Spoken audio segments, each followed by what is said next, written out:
xukunkii aad ku xukunto ayaa lagu xukumi doonaa qiyaastii aad ku qiyaastana waa lagu qiyaasi doonaa sidaas aawadeed weligaa si qaldan dadka ha u qiyaasin si qaldanna ha u xukumin halkan waxaan ku dhageysan doonaa laba gabdhood oo Soomaaliyeed oo la weydiiyay su'aalo cajaa'ib ah mid waxaa la weydiiyay waa maxay waxa aad sheegi lahayd ee Soomaaliya ay ku fiican tahay ama ugu fiican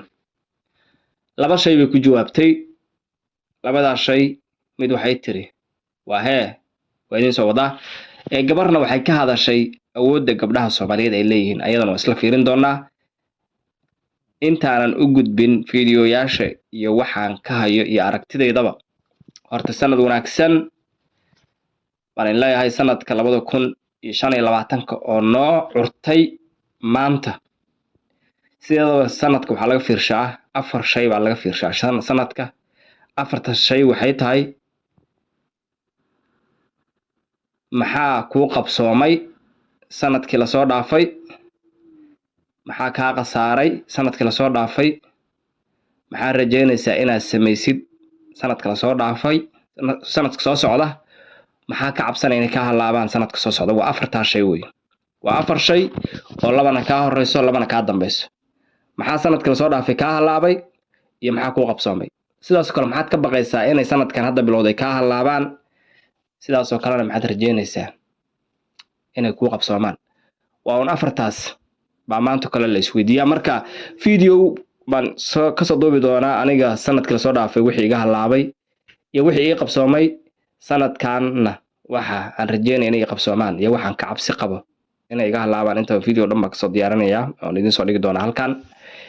balse haddaan ku hormaro fiidiyoyaasha gabdhaha walaalaha ah ee Soomaaliyeed soo duubeen balkan ugu horeeya waa kanaaye isla daawasho wanaagsan. So, what country are you from? I'm from Somalia. What's the best thing about Somalia? The food, the women. Name 3 top food from Somalia. Okay, anjera, malawa, and suqar, chicken suqar. Give a message for people that haven't been there. Go there, Mogadishu is lit. I'm telling you right now, the capital of Somalia, lit. Yes, gabar yar oo Soomaali ah ayaa waxa la weydiiyay waxa rajeeyaa qofka wax weydiinaya inuu yahay wiil Soomaaliyeed balse caalami qaab caalami ah oo macnaha dadka local kaan ahayn dad waxa jira Soomaalidu waxay isugu dad umadu waxay isugu jiraan kuwa localkooda la hadla aniga localkayga la hadlaya dadkayga kuwana waxay la hadlaan caalamka oo dhan marka wiil Soomaali inuu yahay umaleynaa wiilka su'aasha weydiinaya wuxuu yiri xageed ka imaaday Soomaaliya u sheegtay marka wuxuu leeyahay wadankaaga maxaa ugu muhiimsan oo maanta la wadaagay gabadhi waxay tiri laba waxba wadankayga muhiimka ah dumar qurux badan iyo raashin haddaba gabdhihii xitaa waxay garteen raggii inaysan ahayn inay raggii macnaha annaga haddaan ragnahay waxaan ku fashilanay wax kasta ragga waa ku fashilma abayaasha wax kasta waa ku fashilma markasta halkan waxaan ka sheegnaa abayaasha xaaladooda soo marka arrinkaana waxay la xiriirtaa maadaama gabadha aysan xusinayso dhihin ragga wanaagsan baan leenahay ay booska ragga cunno gelisay tiri raashin wanaagsan iyo gabdhaan leenahay oo gabdhaheena ay suuq u yeesheen raashinkeeni hadee waxa way abayaasha meel kasta dhinac kasta way ku ceebeysan yihiin hadii la yiraahdo korintii ilmaha abayaasha waa ku ceebeysan yihiin hadii la yiraahdo hadda wixii aan xoog ku qaadano siyaasadda ahayd abayaashu waa ku ceebeysan yihiin kuwa Soomaalida meel kasta ku dilayso Soomaalidu gabdhaha aqligooda intay ka yaabeen bay waxay dhaheen gabar qabiil ma ahay dhaheen moogta ayay gabadha Soomaalida ah meesha Soomaali degto oo Djibouti ugu xagaysa iyo jigjigiya Gaarisa ugu xagayso iyo xeebaha gabdhaha Soomaaliyeed way iska lugayaan oo gabar ma jirto gaari laga degsado ama gabar dhibaato loo geysto inta badan gabdhuhu way iska socdaan sababtaasna waxa keenaya gabdhuhu inay ragga ka aqli badan yihiin inay ragga ka aqli badan yihiin keenaysa laakiin raggu waxaan macna lahayn inay maalinka isku dilayaan ma safri karaan oo hadda waxaan arkaynaa maalin waxaan arkaynaa gobolka Shabeellada Dhexe waxaan arkaynaa Soomaalidii deganeed inay si xun isu dileen oo ayagii ay kala mirmayaan oo la leeyahay soo gudbi sida xoolihii ma iga haysaa qofkaan xagga u gudbi la leeyahay yaa dumarku marka way ka aqli badan yihiin ragga hadda waxaan ognahay uga wada dhibaatadaasna wixii wax ka geysto ugu badnaa dumar inay yihiin sida la sheegay dadka dilay inay dumar ahaayeen laakiin ayaga cid soo gudbinaysa male waxaan leenahay aniga waan wataa dumarow aniga gabdhaha Soomaaliyeed hooyooyinka waa wataa aqli miiran way caqli miran wey marka waan wataa raggii waxay noqdeen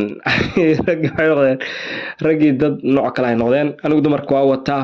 hooyooyinku waa wataa gabdhaha waa wataa kulli caqligan waan ku wataa gabadha kalena aan u gudubno gabadha kale halkan waxay ku cadaynaysaa gabdhaha Soomaaliyeed iyo gabdhaha adduunyada farqiga u dhaxeeya halkan ku cadaynaysaa aan isla fiirsano gabadha kale tana nin aan Soomaali ahayn wixii igu riday dumarka Soomaalidu waa independent يعني independent nimadoodu xorriyada ay qaateen ee xorka yihiin yara malaha limit loogu tala galay bay dhaaftay maalmaha ka mid guurid malaha kiina badbadiyay xorriyada hablaha Soomaalida waan ku faraxsanaynaa ma aragtay in dad xor nahay oo fikirka ka xora oo aqliga ka xora oo mabda'a ka xora oo nafta ka xora oo ganacsiga ka xora gacanta ka xora wali ma waxa xubin ka jira marka dad badan loo eego xor been almuhim way gaadhina xaq kalena Afrikaanka kala simanay wax badan oo inaga maqan baa jirta qofku markuu waxa uu raahdaa waxaas baan hayaa waxba ma gaadhin hadina waxba haynin waxaan bari lahayn talo banaanka ma u bixi karnaa waxa dhacday independentnimadaas ma aragtay aynu inagu leenahay baa waxay sababtay inaan kulligeen doonno inaynu gacantana independent ka noqono wallahi waxaan bogaadinayaa inan kasta oo awood u leeyahay inaan anigu jiido oo gargaaro oo caawiyo oo wuxuu ku tara marxaatiye fara badan waan leeyahay caawo iyo weligay diyaar baa aad iyo aad haddaan halkaas aan muuqaalkii aan ku joojino gabadhaana sidaas kale su'aal baa la weydiiyo su'aasha la weydiin waa loo sheegay waxa la yiri gabdhaha Soomaaliyeed waxay haystaan xorriyad ka badan gabdhayaasha kale adduunka waliba toodu way ka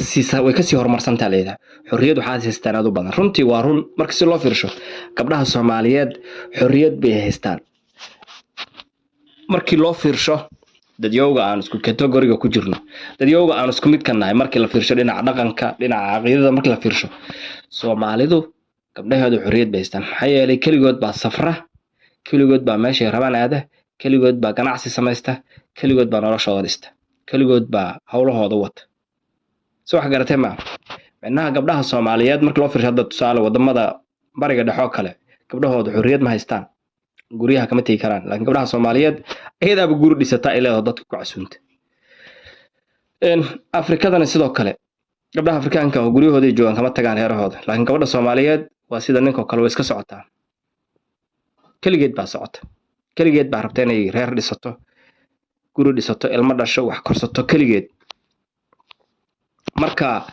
waa dhaqan ajaa'ib ah in gabdhaha Soomaaliyeedna waxa ku jira markii hadda la fiirsho taariikhda Soomaaliyeed markii la fiirsho waxaad maqlaysaa carraweel oo kale oo gabar maaragtay qatar ah ayadoo xoog badnayd xilligeedii xukumi jirtay boqorada ahayd sidaas oo kale dadku waxay dhahaan Balqiisa Soomaali bay ahayd bay haday doonaan ku leeyihiin dadka Soomaaliyeed maxaa yeelay dadka Soomaaliyeed taariikhdoodii way dhunsantaa moogta haday doonaan dad Soomaali badan oo waxa jirta ku dooda Balqiisa inay ahayd Soomaali boqorad Soomaaliyeed oo maaragtay Soomaalidu maadaama dhinaca Yemen ay deganaan jirtay waxaa jirto kale hadda xorriyadii marka xagga loo leexday statuska oo wadankeena nooga dhisan Muqdisho xawataaka ku jirta gabar dagaalamaysa lacagteena ku qorneed lacagta 100 shilin qofkii soo gaaray aniga soo gaaray 100 shilin waxna waa ku gat qofkii soo gaaray lacagta 100 shilin waxa ku qoran gabar aydan waxa xawataaka ahayd oo maxay haysataa badeel iyo yaan bay gacanta ku haystaa gacanna qori bay ku haystaa ilmana way xambaarsanta soo marka waxa weeyaan dhaqaalihii wadankan way sameynaysaa beerihii bay sameynaysaa wadankiina way difaacaysaa oo qori bay wadataa ilmihiina way korinaysaa ma jirto wadan Afrikada madow ah oo lacagta ay ugu qoran tahay islaan waxa sameynaysa islaan hubaysan Afrikada madow lo iyo waxa ugu qoran iyo Kenyadan deriskeena ah maanta hormarsan lo statuskeeda lo waay lo iyo crocodile waay iyo baalka la dhaho magaci iyo yaxaas male dad u soo dagaalamay male annaga gabdhihii baa noo dagaalamay statuska Soomaaliya maanta waa aragteenoo guriga hooyooyinka hortiisa waxa ka taagan xawataaka ka taagan waliba dawladdu waa burburtay hadayse dawladda aad haysan lahayn dawlad waxaan ogaan lahayn maanta gabdho badan oo halyeeya oo statuskooda inay noo taagnaan lahaayeen soo marka gabdhaha Soomaaliyeed waxay haystaan xorriyad aad iyo aad u weyn oo baaxad weyn gabadha Soomaaliyeed waxay awood u leedahay inay marka 20 sano gaarto ay kaligeed meel degtay awood u leedahay nolosheeda dhisato ayada kaligeed bay awood bay u leedahay awooddaas ma ahan awood dhaqanku siiyey, ma aha awood diintuna siisay, maaha. waa awood ayaga jeebkooda ay kala imaadeen, ayagaa jeebkooda ka samaystay ya ayaga ayaa jeebkooda kala imaaday. marka gabdhihii midii horena waxay tiri Soomaaliya waxay leedahay raashin fiican iyo gabdho fiican. gabdhihii Faarax baa hadlayay oo ummadihii oo dhan waa u fiican yihiin gabdhihii, laakiin Faarax baa gabdhihii hadlayay. Faarax ayaa gabdhihii ku ciyaaray. tii dambana waxay tiri Soomaalida gabdhaheedu waxay haystaan xorriyad xad dhaaf ay haystaan ya waa run. wax soo noogu filan adiga walaalaha kula dhashay, gabdhaha kula dhashay waa xor, cid kontorosho male, ayaga danahooda wata, ayaga intii doonta,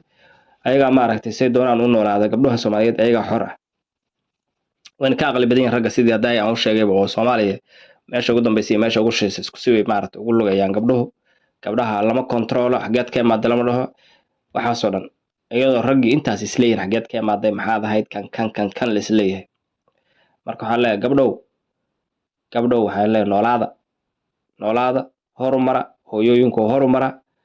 ugu dambeyntan waxaan leeyahay sanad wanaagsan saa u dhantiin. fadlan hadda halkaan nala soo gaartay YouTube channelkayga subscribe saar adoo mahadsan. intaan video lamida ku kulmi doona sidaas iyo nabadgelyo.